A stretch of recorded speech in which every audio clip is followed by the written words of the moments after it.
Esta edición que va a estar dedicada casi en su totalidad a un fenómeno verdaderamente espeluznante.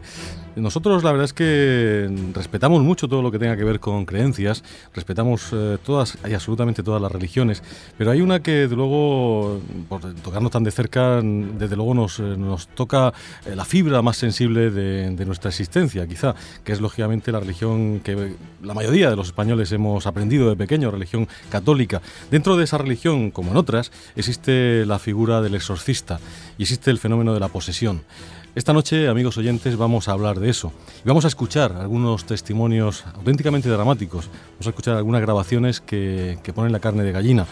Exorcismos reales, auténticos, vividos por personas de carne y hueso, algunas de ellas con resultado absolutamente terrible, resultado de muerte.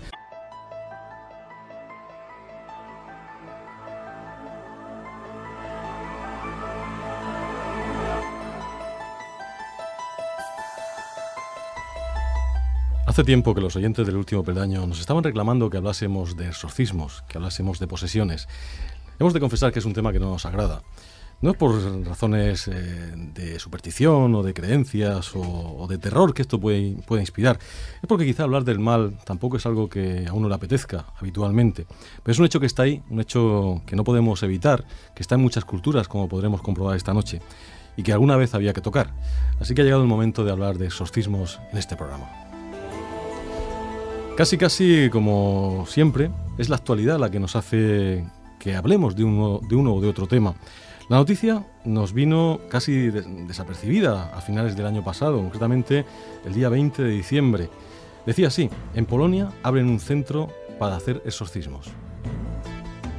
La agencia de noticias Nowosti, rusa, dice que cerca de la ciudad polaca de Szczecin se abre un centro de exorcismos o de expulsión de demonios, el primero del país, según informa la prensa polaca.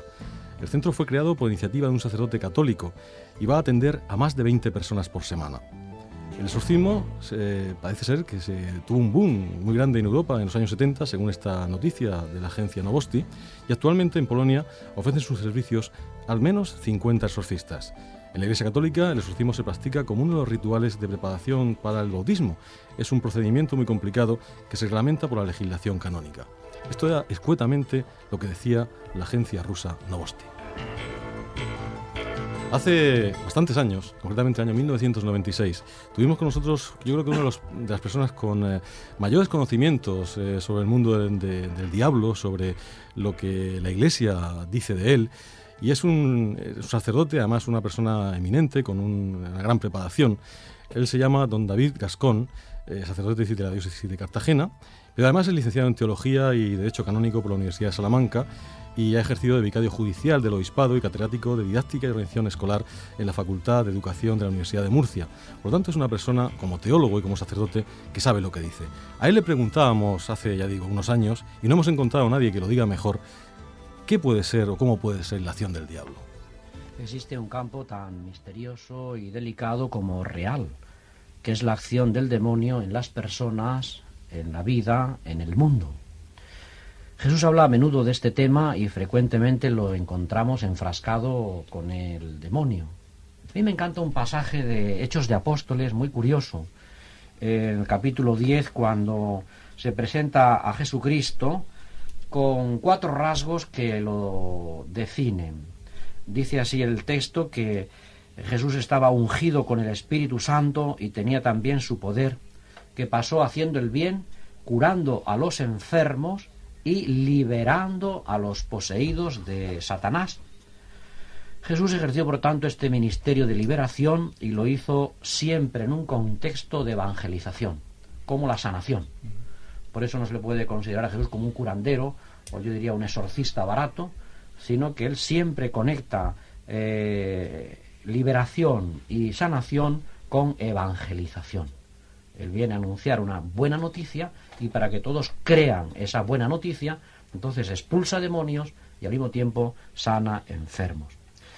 Sin embargo, hay personas que piensan que sacar de los textos de la palabra de Dios la conclusión de la existencia y de la acción del demonio sería como un fundamentalismo bíblico. Muchos lo interpretan así, o retroceder pues a ideas del medievo.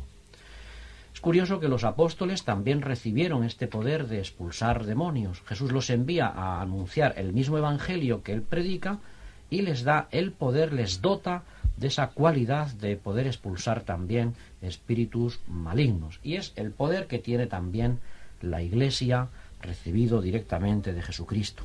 Por eso mi propósito al venir aquí en esta noche no es proclamar y dar a conocer a Satanás, sino que intento que los que escuchan conozcan y amen más a Jesús. Ese es mi objetivo primario.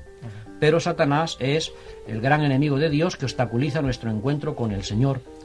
Y si estamos ignorantes y no conocemos la clase de mentiras que él usa siempre, no podremos estar prevenidos para sus ataques. Ataques que no siempre son diabólicos. El mismo sacerdote nos decía que la Iglesia no da todo por posesión, que realmente a veces nos encontramos con enfermedades mentales que pueden ser confundidas con esas posesiones. El problema es discernir cuándo es la etiología, diríamos, una patología que sufre esa persona, una enfermedad, y cuándo realmente es de origen diabólico. Entonces aquí tiene que venir el discernimiento para no actuar cuando sea campo del psiquiatra o campo del médico, pues actuar por vía de exorcismos, como ha ocurrido, por ejemplo, pues hace unos años en Almansa, una niña que está enferma y la tratan como si fuese posesa del diablo, y en realidad pues era una enfermedad de tipo psíquica. Entonces hay que tener también pues un discernimiento muy grande. Tengo noticia de que en Granada ha pasado también no hace mucho un caso así parecido. Son brutalidades, ¿no? Por eso en este terreno tan delicado tiene que venir siempre el discernimiento, el sentido común, que a veces pues brilla por su ausencia en estos casos, ¿no?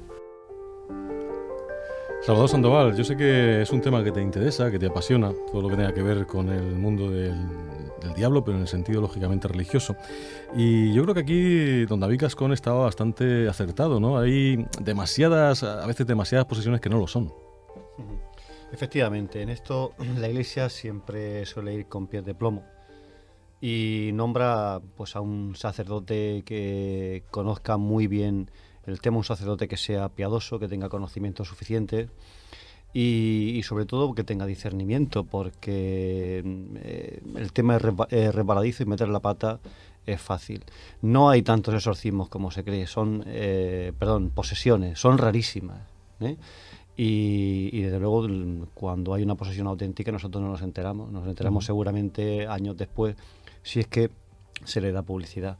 Entonces a veces estos espectáculos que se ven por televisión de exorcismo que son grabados, eso no tiene nada que ver con auténticos casos de posesión que, como digo, son muy muy muy raros.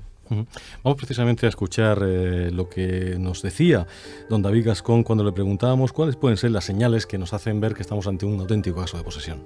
Hay señales, hay signos que son claros en este ámbito de la liberación y que el que tiene un mínimo de experiencia los conoce. Entonces, señales, por ejemplo, puede ser hablar lenguas extrañas. Sin haber estudiado inglés, supongámonos pues que de pronto esa persona empieza a hablar inglés. Y eso es un fenómeno extrañísimo, ¿no? O poder informar sobre acontecimientos secretos, o adivinar el futuro, o una fuerza sobrehumana. También esto puede sobrevenir del Espíritu Santo, del Espíritu de Dios, ¿no? La fuerza sobrehumana. En Sansón está ahí en las Escrituras que tenía una fuerza que arrancaba las jambas de las puertas de las murallas y las cargaba y las subía a lo alto de la montaña, ¿no?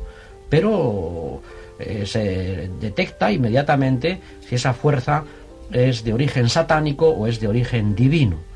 Hay a veces rasgos faciales que detectan también la posesión diabólica, o la pérdida de la personalidad, o blasfemias, o también las obras contrarias a los frutos del Espíritu Santo, como dice San Pablo en la carta a los Gálatas, ¿no? La fornicación, la impureza, el libertinaje, la idolatría, la hechicería, los odios, las discordias. No sé, son personas pues muy conflictivas. Y por estos signos inmediatamente se les detecta. Jesús le calificó al demonio como el padre de la mentira. Y también los posesos, pues las mentiras las emplean, yo diría, como una técnica normal, ¿no? y es un buen signo para discernir si aquello es, pues ciertamente, pues una patología que tiene que cultivar y cuidar la ciencia, o por el contrario tiene que intervenir, pues diríamos, una fuerza sobrenatural, diríamos Jesucristo actuando en la Iglesia, en su nombre, con el poder de su sangre, y invocando pues su muerte, su resurrección, para liberar a esa persona que está sufriendo esa esclavitud. Como vemos, hay perfectamente definidas por parte de los expertos, en este caso de un sacerdote católico, pero además un sacerdote con una gran cualificación. No se trata de un sacerdote normal, sino que además es una persona con una profunda formación en teología y en otras disciplinas relacionadas con la religión.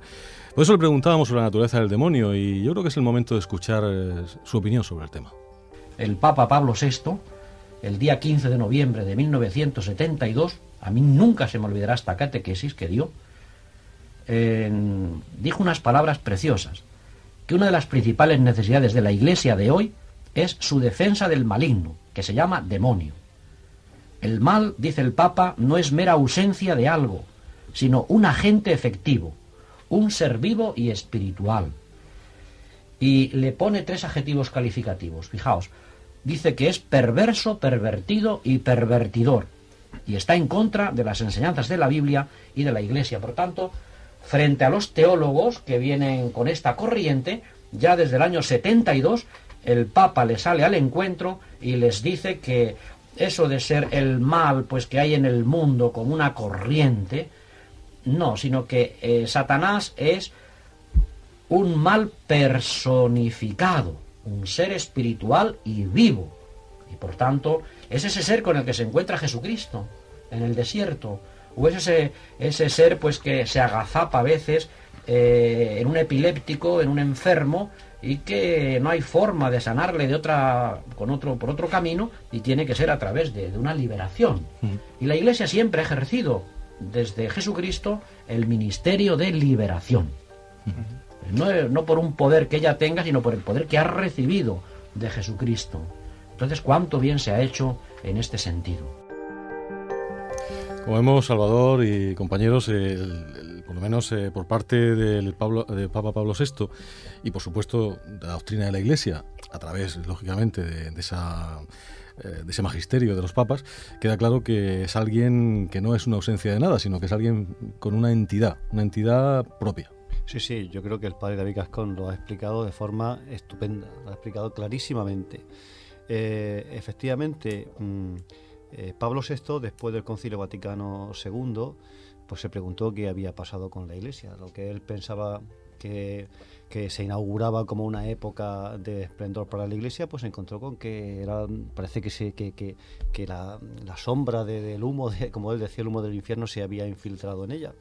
Y efectivamente definió al diablo de una forma muy clara. Decía Pablo VI que era un ser oscuro y perturbador que existía realmente y que está siempre actuando con una astucia traidora. No necesita el diablo valerse de signos y de actuaciones espectaculares, sino con una astucia traidora.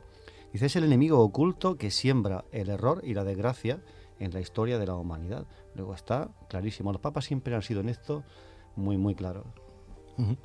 En el capítulo 3 del libro El último peldaño recogíamos precisamente todo esto que estamos esta noche comentando y algunas otras cosas más relacionadas con esa entrevista larga de más de una hora que tuvimos la fortuna de hacerle a don David Gascón.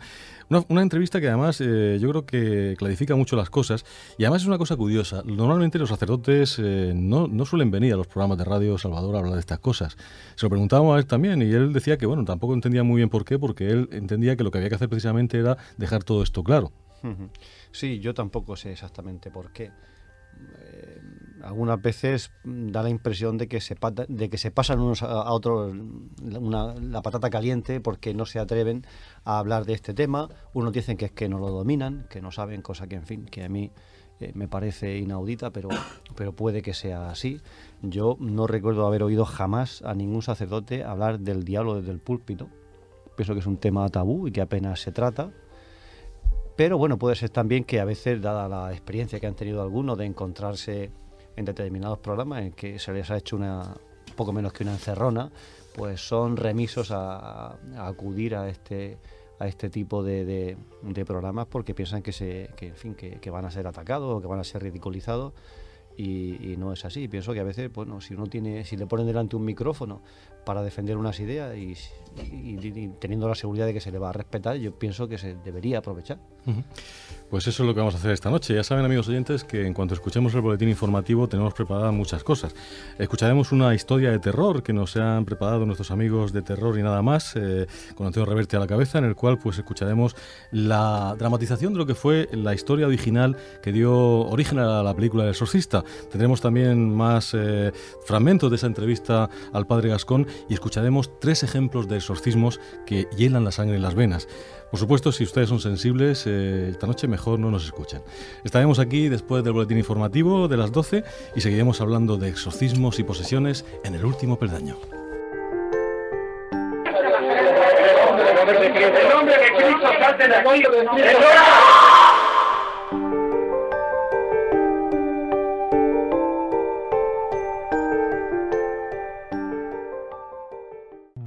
Y vamos a escuchar una serie de documentos esta noche que son auténticamente escalofriantes.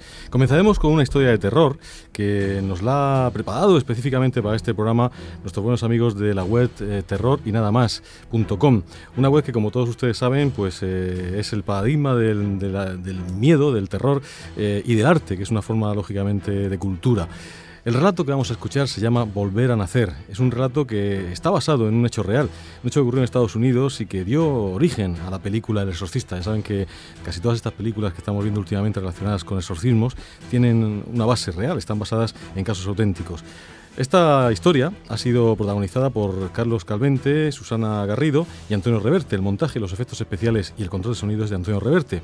Y es una gentileza, como decimos, de la web www.terrorinadamas.com.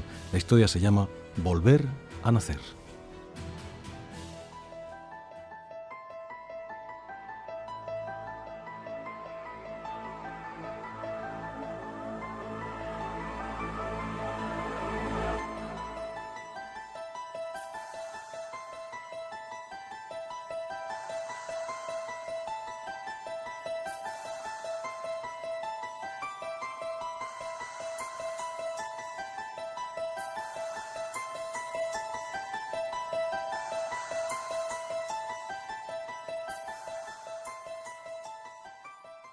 Dime, tía Jessie, ¿de verdad me protegerás? ¿Te quedarás conmigo para siempre? El vaso comenzó a moverse por la tabla de Ouija, lentamente. Por supuesto, Peter. Estaremos juntos para siempre.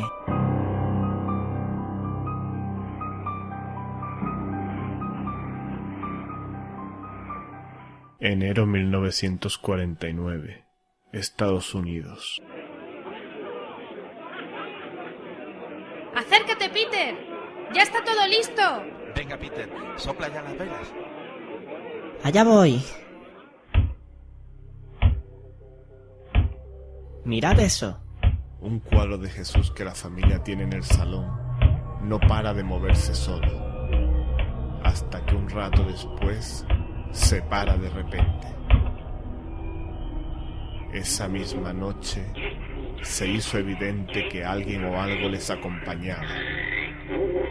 Ruidos de arañazos acompañaron toda la noche.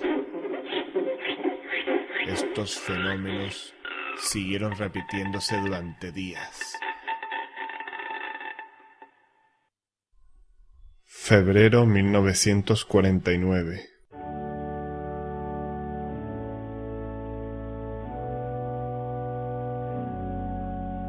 Peter, incapaz de aguantar esos malditos ruidos en su casa, se refugia en la vicaría de la iglesia local.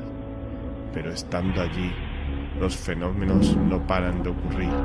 Las sillas se mueven solas y los cristales de toda la iglesia vibran sin razón aparente.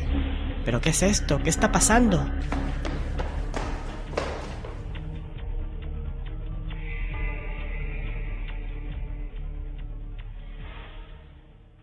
una semana después.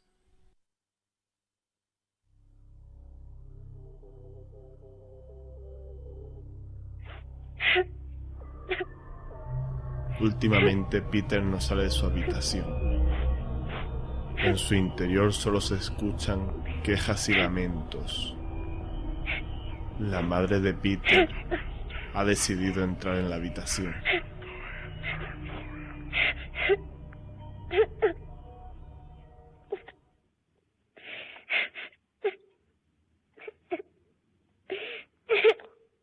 Hijo, ¿qué te pasa?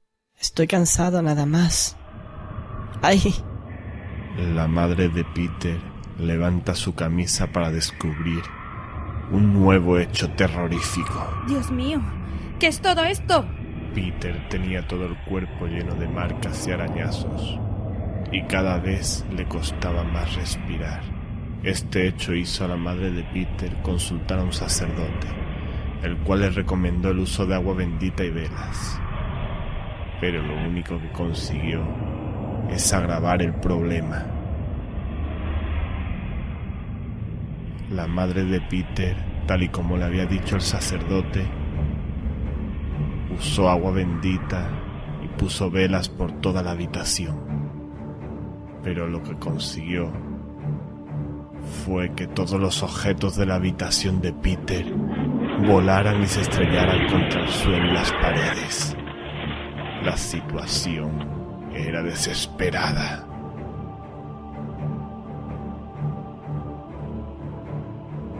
Pero se siguieron sucediendo hechos extraños alrededor de Peter. Fue expulsado del colegio por mover su pupitre constantemente. Se le intentó bautizar en un par de ocasiones, pero siempre con una respuesta violenta.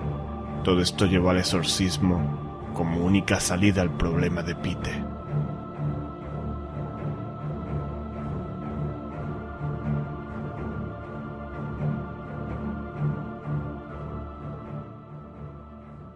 El exorcismo.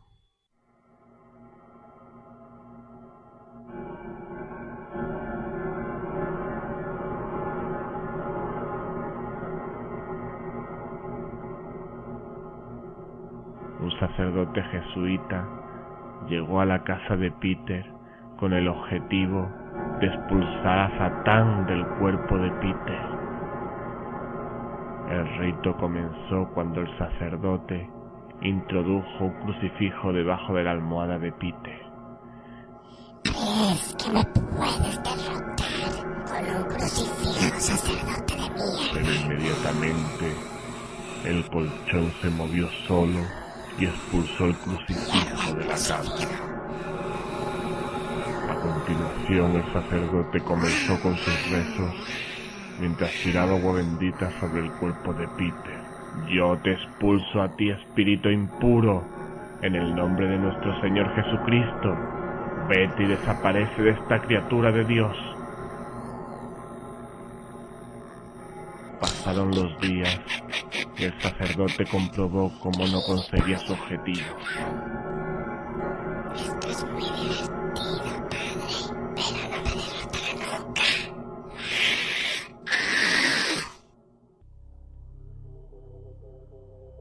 Así que decidió acompañarse de otro sacerdote para realizar los rezos.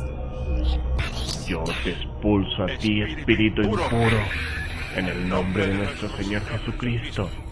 Vete y desaparece de esta criatura de Dios. Así pasaron los meses de marzo y abril, entre gritos, violencia, vómitos y palabras de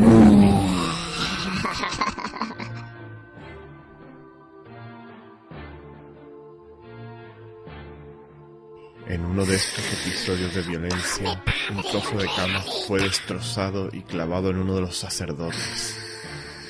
En otra de las ocasiones, los sacerdotes vieron horrorizados la silueta de Satán en la pierna de Peter. Estás en los cielos.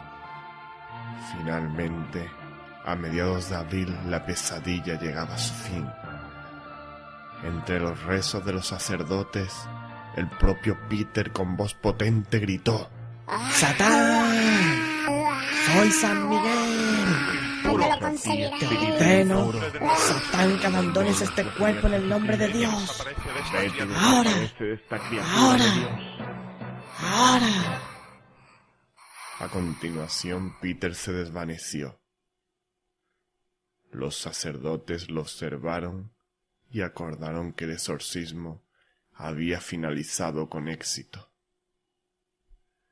Peter consiguió salvarse con el exorcismo. Pero ¿y tú? ¿Te salvarás después de usar esa ouija que tienes delante tuya?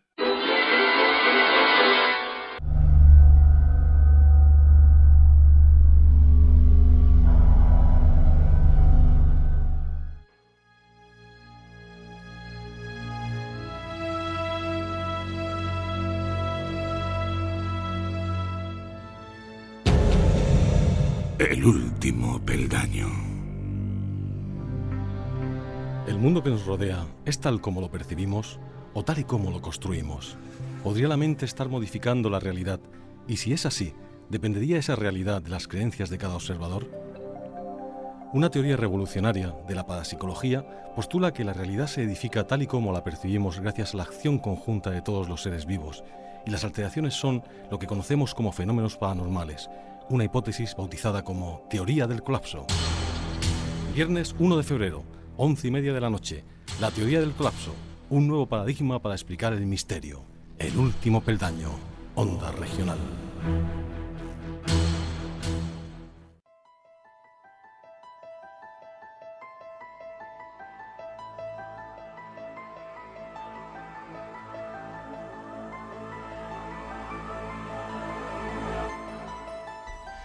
El mundo de la posesión, el mundo del exorcismo. Yo creo que antes de seguir adelante sería bueno plantear definiciones, de un poco dejar claro conceptos que yo creo que algunas veces pueden estar un poco difusos. Por eso nosotros le preguntamos a David Gascón cómo podía definirse realmente una posesión y qué diferencia habría entre posesión y otro tipo de elementos relacionados con la misma y que a veces se confunden con ella. Esta fue la respuesta. ¿Y cuántos hay pues que precisamente para obtener un poder de Satanás, imaginémonos salud o dinero o adivinar el futuro o poder curar enfermedades, y entonces hacen un pacto satánico, y es cuando se dan las posesiones? Nunca, si no ha habido pacto satánico, puede que sea lo más importante que yo diga aquí esta noche, nunca hay posesión, porque se da mucho ese miedo. Yo estaré poseído. Entonces, la posesión es la actuación de Satanás sobre la voluntad de la persona. Pero para que él llegue a invadir la voluntad de la persona, tiene que haber habido como una alianza con él, como un pacto. Algunos incluso le sacan la sangre del brazo izquierdo, porque dicen que es la sangre más cercana al corazón, y con esa sangre firman el pacto con Satanás. Así se lo enseñan, por ejemplo, en Camerún, a unos seminarios que hay de brujos, que los forman para ser realmente pues especialistas en demonología y para actuar pues como brujos satánicos, ¿no? Y ellos todos esos detalles los aprenden muy bien. Pero de cara a la opinión pública, que quede bien claro que si no ha habido un pacto satánico, no puede haber tampoco posesión. Otro ámbito es el de la obsesión, que es cuando Satanás actúa en la mente de un ser humano. O la opresión, que es cuando actúa en nuestro cuerpo, o en los objetos, o en los lugares. Yo en esto sí que he tenido muchas experiencias. Nunca en mi ministerio sacerdotal he visto un caso de posesión. Diríamos que he estado cerca de ahí, pero nunca he actuado, porque para eso incluso hubiese tenido que pedir un permiso a mi obispo, ya que el Código de Derecho Canónico, en el canon 1172, dice que no se actúe ahí sin una licencia especial del obispo, y tiene que ser un sacerdote docto, un sacerdote muy prudente, de una vida de piedad muy grande y con experiencia, diríamos, de haber actuado otras veces, que no sea un bobo que llegue ahí de primeras porque las gasta mal. Entonces, en ese sentido, yo he estado cerca, como ahora si acaso después podríamos comentar, pero cerca de las posesiones, pero en obsesiones y en opresiones en muchas ocasiones. La obsesión, vuelvo a decir, es cuando Satanás actúa en la mente de un ser humano. Yo he conocido, por ejemplo, aquí en Murcia, un señor que tenía obsesión y espíritu de suicidio. Y toda su manía, toda su obsesión era quererse suicidar con el coche. Y cogía su vehículo, lo ponía delante de un gran precipicio y su obsesión era apretarle el acelerador para tirarse. Y fue liberado por oración, un proceso de oración, que es la terapia que hay para estos casos, porque no daba el psiquiatra con la tecla de este problema, ¿no?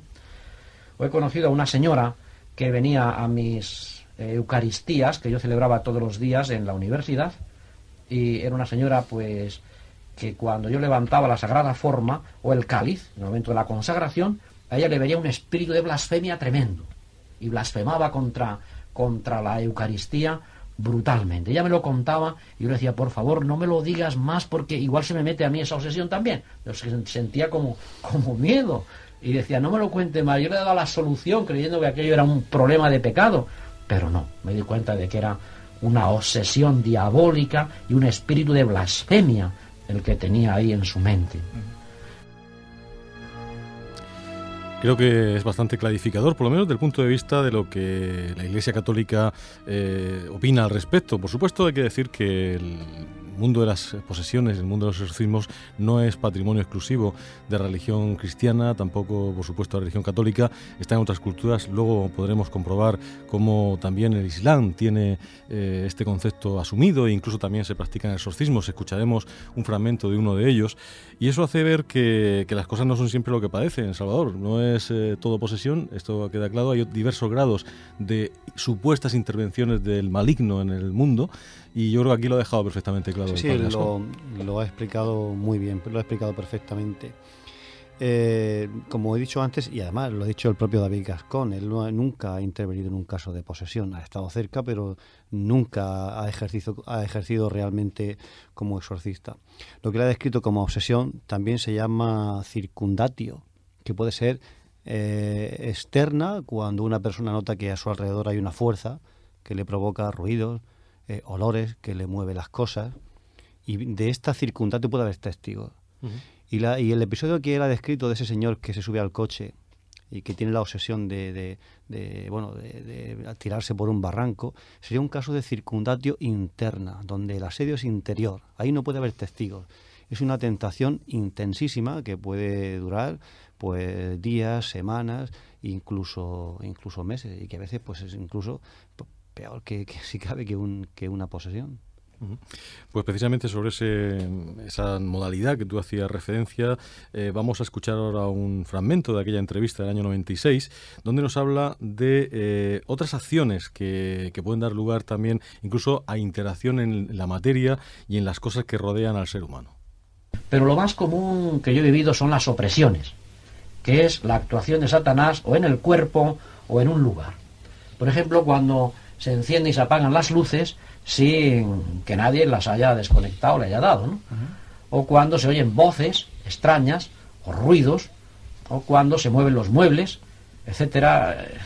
Diríamos que hay así una serie de actuaciones que uno no le encuentra una causa lógica, y es también a veces el dominio de Satanás con las cosas.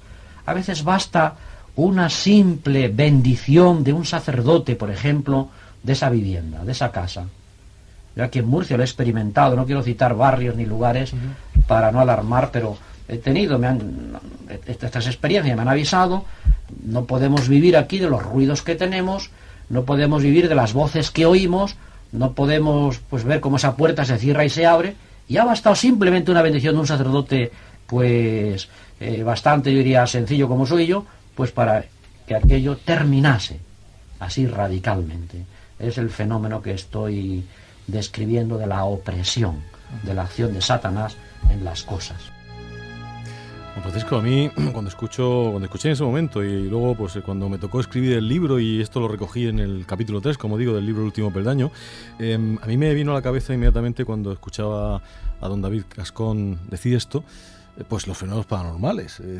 Yo ahí no sé si discrepar o no, pero la verdad es que, bueno, no creo que todo lo que es el mundo de los fenómenos psi kappa o psi gamma, tanto los parafísicos como los parapsíquicos, que podrían estar englobados según esta definición dentro de una intervención diabólica, lo sea. No sé lo que opinas tú. No, yo tal y como estaba narrando, yo me acordaba pues de un típico caso de poltergeist. O sea, cualquier típico caso de poltergeist tiene todo este tipo de fenomenología. Realmente yo no sé en qué momento, y además de hecho lo ha dicho Salvador, lo ha dicho David Gascón, casos de posesión reales no hay tantos, son mínimos los casos, ¿no? Entonces, realmente, ¿qué está pasando dentro de esta persona para que se den ese tipo de manifestaciones? Yo no lo sé si está inducido por el demonio o por qué, pero sí que hay una serie de fenomenología que son típicas y además está catalogada por la parapsicología. Si acaso habría que añadirle aquí, y entonces es cuando se dice que realmente parece que es una posesión, es cuando están los casos de xenoglosia, ¿no? El hablar otros idiomas, hay levitación, hay otro tipo de cosas, pero realmente creo que la frontera es tan sutil que es muy difícil discernir cuándo realmente un caso puede estar el demonio o no, pero de hecho es que se produce una serie de fenómenos externos que, como ha dicho Salvador, pueden ser perfectamente vistos y testificados por cualquier persona. Esa misma persona ya puede ser físicamente débil, pero tiene una fuerza tremenda. En su físico se producen también cambios. Realmente ahí hay una serie de cosas. Y bueno, yo creo que lo que está realmente sufriendo esta persona es algo tremendo. Cualquier cosa aquí que haga que cese eso realmente es válido. Claro, aquí dice que cuando realmente es efectiva la intervención de un exorcista es cuando realmente está el demonio. Si no, pues puede ser un problema totalmente psiquiátrico que da lugar a que la propia mente de esa persona realmente genere este tipo de cosas, ¿no?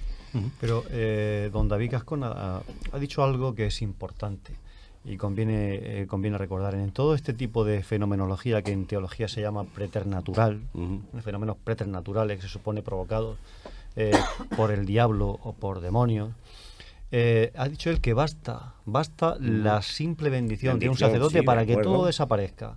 Puede haber una relación clara ahí de causa-efecto. Por tanto, es posible que sean realmente manifestaciones diabólicas, aunque nosotros pensemos que no, es que realmente no se puede saber. Ahora, si realmente basta una bendición de un sacerdote para que el fenómeno se detenga y termine, pues quizá sea... Es que yo creo que estas manifestaciones energéticas que realmente se generan en la persona, pues puede ser una energía totalmente positiva cuando son cosas realmente positivas, pero pueden ser totalmente negativas, que por eso a lo mejor una simple bendición de un sacerdote pues puede cambiar esa energía en algo realmente pues que no funcione como negativo. Pero hay algo que también hemos hablado aquí algunas veces, que por ejemplo cuando hay un fenómeno de poltergeist, pues a veces la realización de un rito que a veces incluso es inventado sobre la marcha por la persona que está allí, y la creencia en ese rito por la persona que está sufriendo el poltergeist termina con el fenómeno. Entonces, claro, pues puede que estemos exactamente ante de la mente humana, lógicamente. Un efecto placebo. Vamos a escuchar otro fragmento de esta entrevista que de luego es sustanciosa. Yo recomiendo a los que quieran saber más sobre esta entrevista que lo lean en el último peldaño, porque ahí nos hemos podido explayar un poquito más. Vamos a escuchar un fragmento en el cual nos hablaba de cómo el diablo algunas veces se manifiesta disfrazado, cómo se presenta incluso a los santos bajo formas que podían dar lugar a pensar que es otra cosa distinta. El Satanás, llega a decir San Pablo, que es tan fino, más fino que un coral, que se puede llegar a disfrazar de ángel de luz y te da las apariencias de que es un ángel. Sin embargo, debajo del ángel está allí Satanás. Yo recuerdo a este propósito a un santo que tuvo muchas experiencias sobre Satanás, fue San Felipe Neri. Y además muy simpático, muy amante del mundo de los niños, de los jóvenes. Acabamos de celebrar su centenario de su muerte, y entonces en un momento se le aparece la Virgen a San Felipe Neri, y una supuesta aparición de la Virgen, y él, cuando ve la imagen de la Virgen, le escupió, y uno como que te llama la atención. Incluso esto se ha hecho en televisión, yo he visto esos programas de televisión, está muy bien logrado. Entonces desaparece, cuando le escupe San Felipe Neri, desaparece la imagen de la Virgen y debajo se ve al demonio, y él con las manos atrás, muy graciosamente, dice: ya sabía yo que a mí la Virgen no se me puede aparecer. Y era una falsa y una supuesta. Hasta ahí puede llegar Satanás, hasta disfrazarse de virgen. Esta es una de esas anécdotas curiosas que hay en la vida de los santos y que hablan mucho a favor de este San Felipe Neri, no sobre su humildad, ¿no? De llegar a decir: oye, si yo soy un pobre pecador, ¿cómo va a venir la Virgen a mí aquí a presentarse? Es curioso, ¿no? Cualquier otra persona se hubiese llenado de orgullo y decir: oye, yo soy digno de que aparezca la Santísima Virgen, ¿no? Venga a verme porque yo soy perfecto, ¿no? Y San Felipe yo creo que estuvo también bastante fino, ¿no? Como el diablo. Sí, la humildad en estos casos es algo que protege a la persona frente a las falsas apariciones. No solamente se aparece en forma humana, sino también en forma de animal. A veces hemos hablado nosotros del famoso episodio en que un perro negro se aparece en la celda del Padre Pío y le provoca un susto espantoso hasta que se lanza por la ventana y lo pierde de vista. Un perro que no sabían de dónde había salido, un perro negro y horripilante que, como digo, pues nadie del convento sabía de su existencia. Lo que puede adoptar diferentes formas, sí. Y esta aparición con la forma de la Virgen, ¿cuántas veces hemos oído en supuestas apariciones marianas que la persona habla, bueno, no quizá en otra lengua, pero sí de una manera de la que supone que no es capaz porque no tiene cultura, etcétera? ¿Cuántas veces podríamos pensar incluso que en nuestros casos no estamos ante uno de estos casos de la aparición o la posesión diabólica?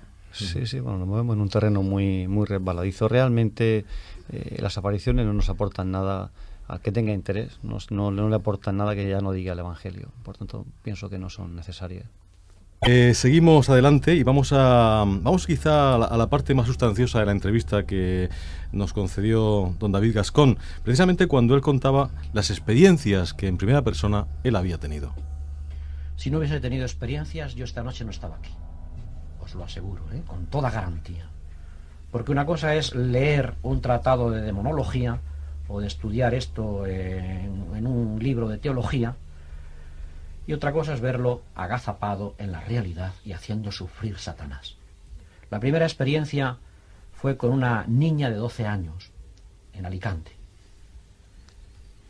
Ella pues había participado en unas reuniones de tipo satánicas y quedó afectada.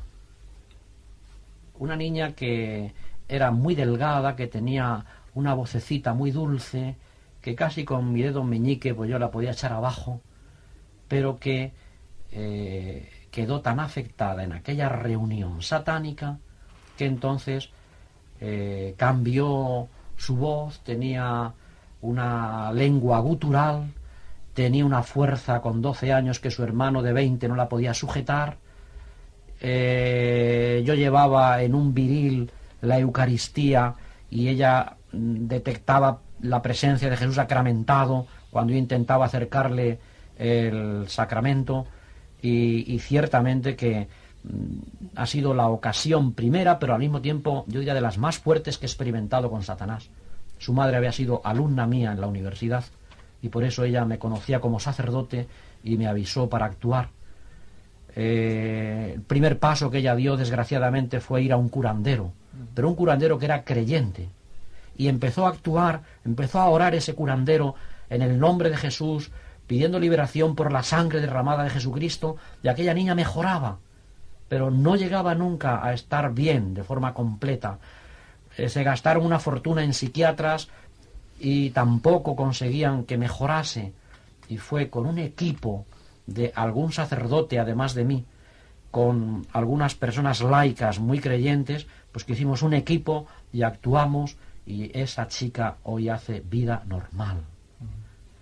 También en una religiosa contemplativa aquí en Murcia experimenté cómo quedó afectada de Satanás. No hizo ella nada, y sin embargo pues también yo creo que iría por la línea de la obsesión y sufrió muchísimo, incluso físicamente, también opresión, como que la maltrataba, como que la tiraba al suelo, como que ella me enseñó pues por brazos y por manos todos los sufrimientos que había experimentado de la opresión por parte del demonio. He contado el caso también de esta señora que tenía ese espíritu de obsesión cuando yo celebraba la Eucaristía y levantaba la forma. Lo más común que yo he visto ha sido los ruidos en las casas, las voces, las puertas que se abren, todas estas cosas, diríamos, anómalas, que ha bastado una simple bendición. A veces celebro la Eucaristía en la casa y después de la celebración eucarística allí me han dicho que siempre ha habido una gran paz. Recuerdo aquí en una casa en Murcia también un piso que lo querían ya incluso pues dejar, vender, irse a otro, porque allí había ocurrido un suicidio y después del suicidio del esposo pues un niño también pues cayó por la ventana a la calle y ocurrían cosas muy extrañas. Y bendito sea Dios que desde aquella celebración eucarística y bendición del piso volvió la normalidad a la casa y esa familia vive felizmente hoy en su hogar de siempre. También en Cartagena pues tuve una experiencia muy curiosa de una familia que los relojes se le paraban. Tanto los relojes de pulsera como los relojes que tenían en la casa. Nunca había visto una cosa igual.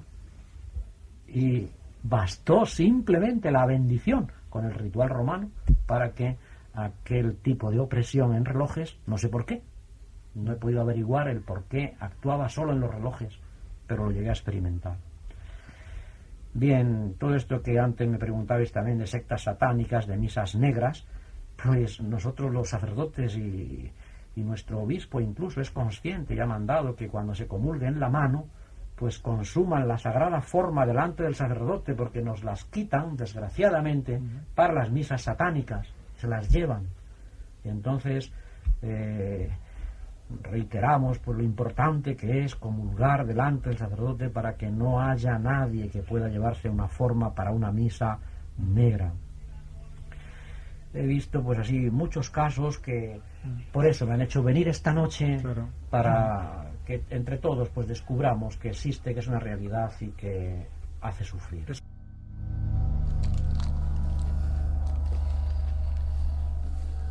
Experiencias verdaderamente intensas las que había vivido don David Gascón. Como intenso es lo que vamos a escuchar ahora. Hasta ahora hemos oído pues en primer lugar una serie de definiciones, luego don David nos daba unas experiencias personales, pero vamos a comenzar a escuchar casos reales vividos directamente por la persona que sufre el exorcismo, y nos vamos a recoger un fragmento de una grabación de un exorcismo que tuvo lugar en México y que es realmente impresionante. Es el primero que vamos a escuchar. Luego escucharemos también otros, uno de ellos sucedido en países islámicos, que lógicamente es celebrado por un sacerdote islámico, en este caso, un imán, y escucharemos también quizá el más terrorífico de todos, y que luego nos detendremos un poco para contar el caso de Anneliese Michel, algo verdaderamente fatal que acabó pues con el fallecimiento de la propia posesa. Escuchamos ese fragmento del exorcismo en México.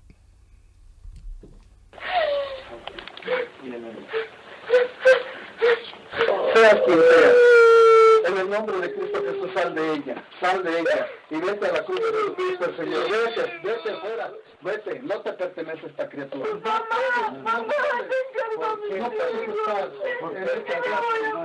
mamá, te encargo. Mis bendiciones son providas de Dios, y fuera de aquí, fuera de aquí, fuera de aquí, fuera de aquí, fuera de aquí, fuera de aquí, fuera de aquí. A ver, abre tu boca, a ver, abre tu boca, abre tu boca. María.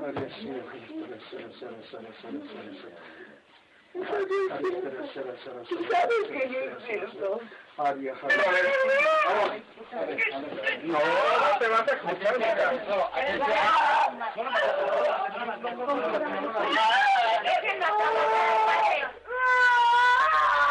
No puedes, así que salte de ahí.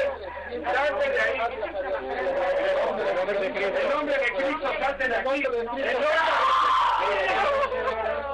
Y mi trabajo.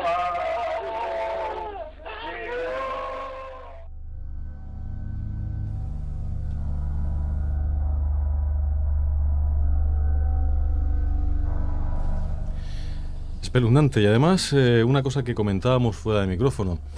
Don David Gascón nos hablaba de casos, sus experiencias, de casos que tenían que ver con adolescentes. Y este exorcismo que tuvo lugar en México también era una mujer muy joven. Es curioso, no sé si estáis de acuerdo conmigo, pero suelen ser mayoría de adolescentes. El propio caso del niño del exorcista pues era un adolescente también. El caso de Annalise Miches, que vamos a ver después, pues también era una mujer muy joven, 16 años. Nos lleva a pensar que quizá es una edad crítica para este tipo de sucesos. No sé qué opináis. Sí, bueno, en muchísimos casos realmente parece ser que es una persona joven o adolescente que parece ser, se supone que todavía no tiene unos criterios propios o unas ideas definidas o predeterminadas, y esto quizá hace que sea más proclive a entrar en este tipo de situaciones, ¿no? O ser influida. Y además, incluso lo que decía antes, en los casos de poltergeist siempre hay algún niño o adolescente de por medio. Quizá también porque estas personas tienen el mayor potencial en el nivel del subconsciente y realmente son capaces de generar muchísima más energía.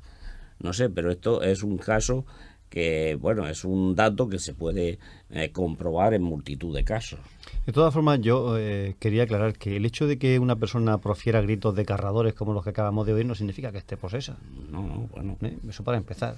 Yo insisto en que los casos son rarísimos y ahora parece que hay una fiebre de exorcismo que está empezando a ser preocupante, como en la noticia que comentaba Joaquín al principio sobre ese centro que han abierto en Polonia, donde se realizan 20 exorcismos por semana. La verdad es que eso empieza a ser preocupante. Yo creo que el diablo es mucho más astuto y no suele hacer exhibiciones demasiado en fin, espectaculares de su poder. Es que no lo necesita. ¿Por qué crees, Salva, que en el caso por qué el diablo actúa sobre la gente de esta manera? Porque al fin y al cabo no deja de ser un fenómeno local que afecta como mucho a una familia o, no sé, a un pueblo como mucho.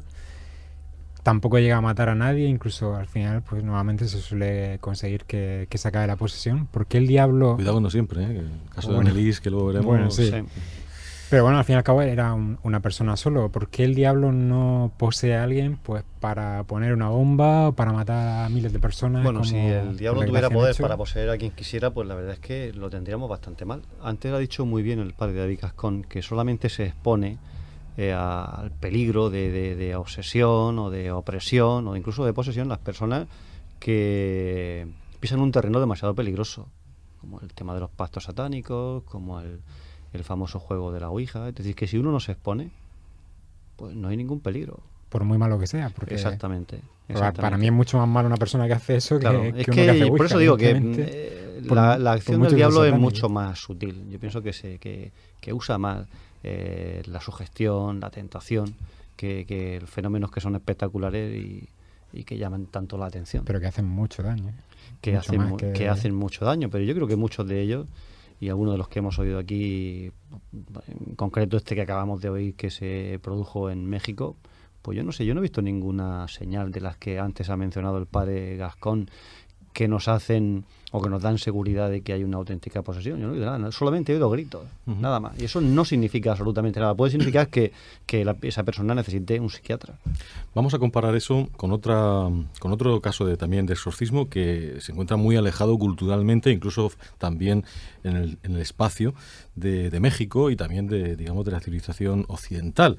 Es el caso de un exorcismo en la religión musulmana. Y vemos cómo el imán en este caso pues hace algo muy parecido a lo que puede hacer un sacerdote católico, y también los gritos de la posesa, es una niña también muy joven, una chica jovencísima, lo hemos sacado directamente de un vídeo de YouTube. Fijaros si esto es fácil de encontrar, pero nos ha llamado mucho la atención y el otro día comentamos, Juan Francisco y yo, de que era algo realmente espeluznante verle el rostro a esta niña. Es un vídeo que dura 9 minutos y desde luego lo verdaderamente terrible es ver no solamente cómo grita, sino cómo le cambia el semblante desde el principio hasta el final, de cómo al principio es mucho más diabólico diabólico, entre comillas, su rostro, y acaba siendo, cuando el exorcismo termina, algo mucho más natural de lo que es una muchacha joven en este caso. Escuchemos ese exorcismo en el ámbito de la religión islámica. Kamu yang selalu perhatikan. Jangan keluarkan dari badannya. Perhatikan, Jangan keluarkan dari badannya. Perhatikan. Enggak. Perhatikan. Enggak. Oke, kalau kamu udah memperhatikan, maka akan saya bacakan Al-Quran depan kamu supaya kamu tersisa. A'udzu billahi minasy syaithanir rajim. Pegang, lagi pegang. Bismillahirrahmanirrahim. Jangan keluarkan dia. Kalau kamu keluar, kamu zalim. Nah, aku tidak mau keluar. Tidak mau. Aku mau keluar. Tidak. Kamu keluar. Tidak. Kamu keluar. Tidak. Kamu keluar. Tidak. Kamu keluar. Tidak. Kamu pukul. Kamu keluar. Tidak. Kamu keluar. Kamu keluar. Kamu keluar. Tidak. Kita baca. Tidak. Kita baca. Lapas darah badannya nih. Aku lapas darah badannya. Tidak mau. Tidak.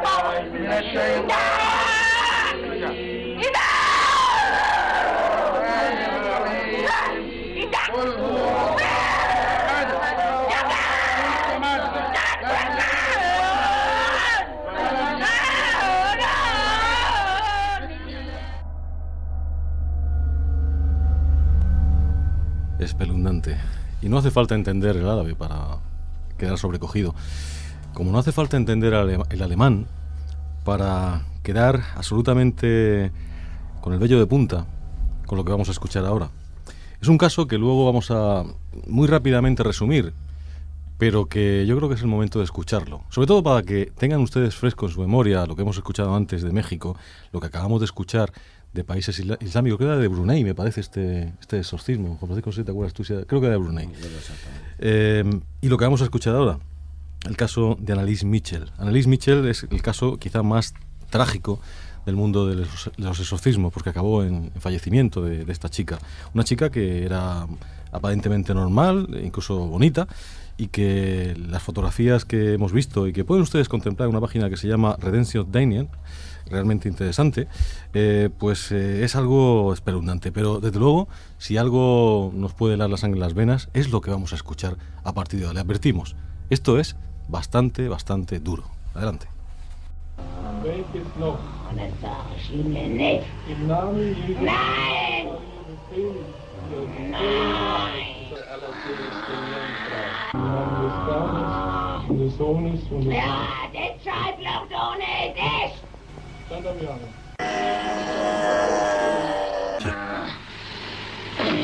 Ja, das ist Familie. Ihr könnt's auch nicht machen. Scheiß durch, was die doof schreien.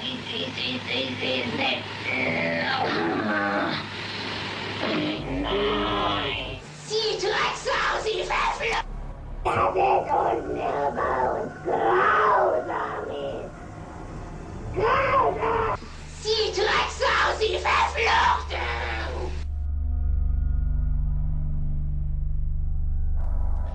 Yo no sé si esto es realmente una posesión diabólica o no, pero desde luego, si alguna vez ha habido alguna, tenía que ser como esta.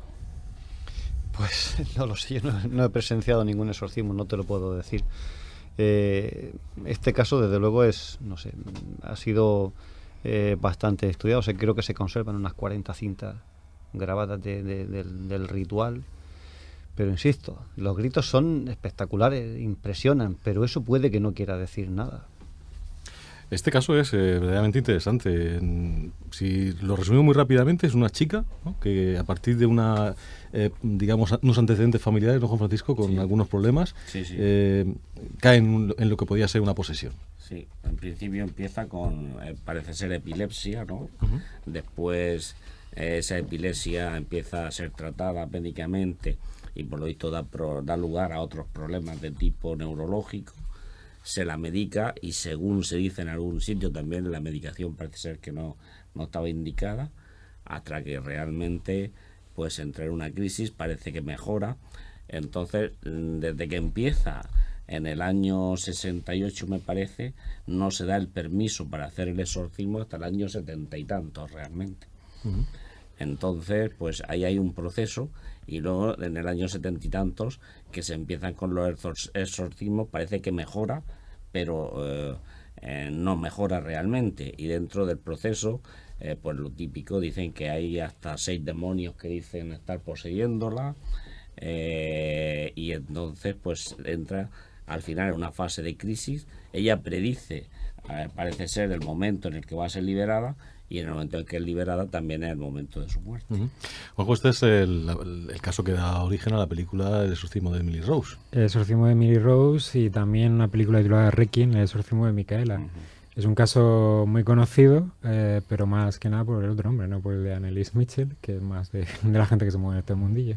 Curioso que este caso no acabó con la muerte de la niña, sino que incluso se exhumó el cadáver, se hace peregrinaciones hoy en día incluso al lugar donde está enterrada. Se decía que se ha hecho una autopsia después de tantos años. Alguien dijo incluso que podía estar incorrupta. De todo eso la verdad es que hay mucha nebulosa. Yo he visto cosas contradictorias en diferentes fuentes. No sé si vosotros tenéis más información sobre este caso. No, bueno, no mucha, nada más que la hemos encontrado en que se denunció. Parece ser que en la fase de muerte la denuncian a los exorcistas, los médicos, diciendo que fue por negligencia médica, aunque realmente parece ser que sí que mejoró con el exorcismo, ¿no? Pero bueno, hay ahí bastante confusión. En el caso de Anneliese Mitchell, ¿se reconoce en algún momento que se produjera el fenómeno de la sinaglosia? No tengo esa información. ¿Tenéis información sobre eso? Yo no he encontrado en ningún sitio. Es posible que sí, pero vamos, en lo que hemos barajado de las diferentes fuentes. Un caso muy curioso que sucedió a un anciano sacerdote español allá por el año 91. Estaba, pues, después de estudiar el caso de una chica, llegó al convencimiento de que estaba poseída y comenzó el exorcismo. En un momento determinado le preguntó en latín que le dijera su nombre, Ticas mi quodes nomen tum.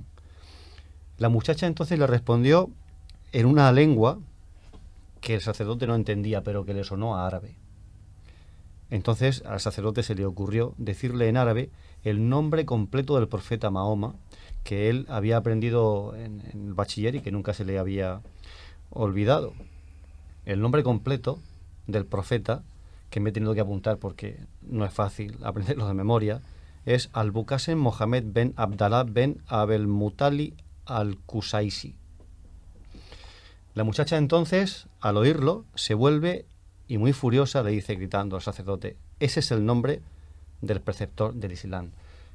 Hace falta precisar que la chica era de una cultura más bien bastante escasa y que jamás había oído hablar en árabe y por supuesto sería incapaz de identificar el nombre completo del profeta Mahoma. La verdad es que hay una serie de indicadores en este tipo de casos que dan que pensar. Sí. Si no hay posesión, desde luego hay cosas muy extrañas. Pues sí. Vamos a escuchar el último corte de la entrevista que le hicimos al padre Gascón, donde nos daba una clave que precisamente venía del Nuevo Testamento, venía de una de las cartas del apóstol Juan Evangelista, donde pues venía a decir algo así como que el mundo entero, la tierra, estaba bajo el dominio del diablo, del maligno, y quizás sea por eso por lo que aquí se puede mover tan a sus anchas. Vamos a escucharlo. Sí, en la primera carta de San Juan, el capítulo 5, 19, se lee esta frase: el mundo entero está bajo el maligno.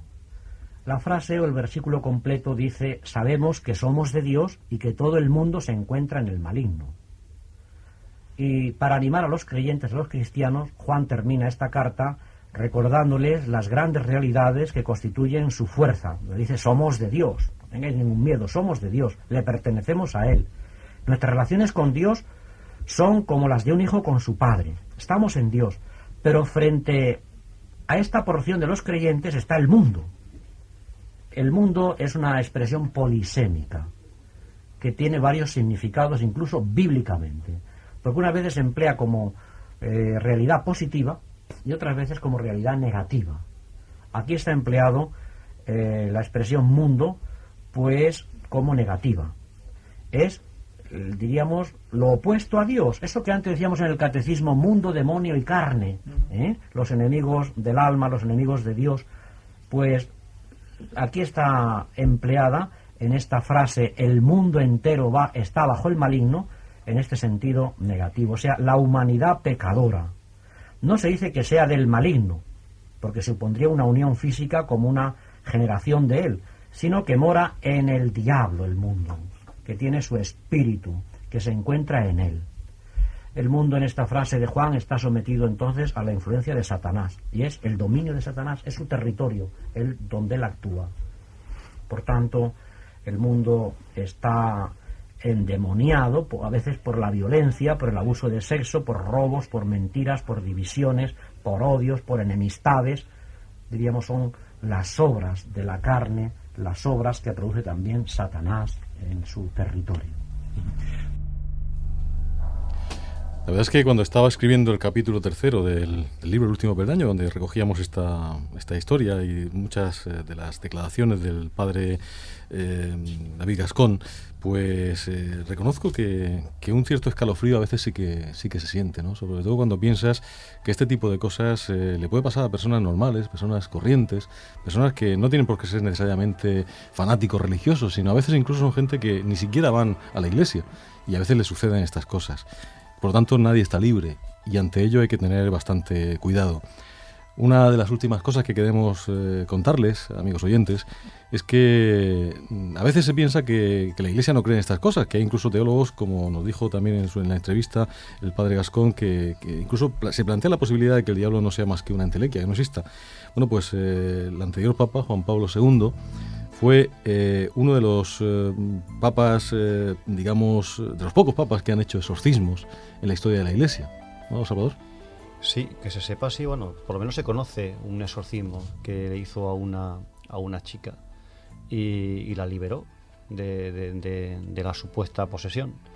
Pero bueno, los papas siempre han repetido una y otra vez lo que la tradición ya desde hace siglos ha recogido, y es que existe el diablo, es un ser inteligente que se opone a la acción de Dios en este mundo. Pero ojo, el diablo no es antagonista de Dios, el diablo es una criatura y además está vencido, ¿eh? El diablo ya se tuvo que someter al poder que Jesucristo manifestó sobre él. Es curioso que los relatos del Evangelio sobre posesiones, los poseídos manifiesten un conocimiento muy superior al resto de personas que rodearon a Jesús sobre el misterio de Jesús. Recogemos frases en el Evangelio como: ¿qué tenemos nosotros que ver contigo, Jesús Nazareno? Has venido a destruirnos, te conozco, tú eres el santo de Dios. Los discípulos de Jesús, que estaban todos los días con él, tardaron un tiempo en descubrir esto. Sin embargo, los poseídos enseguida se dieron cuenta de quién era Jesús. Luego eso significa mucho. Él vino a destruir el poder del diablo en este mundo y vino a vencerlo, y de hecho lo consiguió, lo venció. Entonces no hay que tener miedo, porque es una criatura que está vencida, da todos los coletazos que puede, pero desde luego no es un antagonista de Dios. En el cristianismo no hay un dualismo, no hay un Dios del bien y un Dios del mal. El diablo es una criatura que fue creada buena por Dios, pero que haciendo un mal uso de su libertad, pues en un momento determinado, al grito del non serviam, no te serviré, pues se separó de él. Y bueno, aquel que era bello, luz bel, pues poco a poco se fue degradando hasta representar la fealdad. Estamos ya fuera de tiempo. Juan Jovenza, ¿alguna cosa más que añadir? Sí, hay que recordar que precisamente al final del Evangelio de San Marcos, el propio Jesucristo es el que le dice a los apóstoles que podrán expulsar a los demonios en su nombre. Lo dice bien claro: dice, por todo el mundo y predicad el Evangelio a toda la creación. El que cree se bautice se salvará, pero el que se niegue a creer se condenará. Esta señal le acompañarán los que crean. En virtud de mi nombre expulsarán a los demonios, hablarán lenguas nuevas, tomarán en sus manos serpientes, y aunque beban veneno no les hará daño. Impondrán las manos a los enfermos y estos recobrarán la salud. O sea, está muy claro que Jesús infundió a los apóstoles con ese poder de acabar con los demonios, igual que él había hecho antes. Juan Francisco.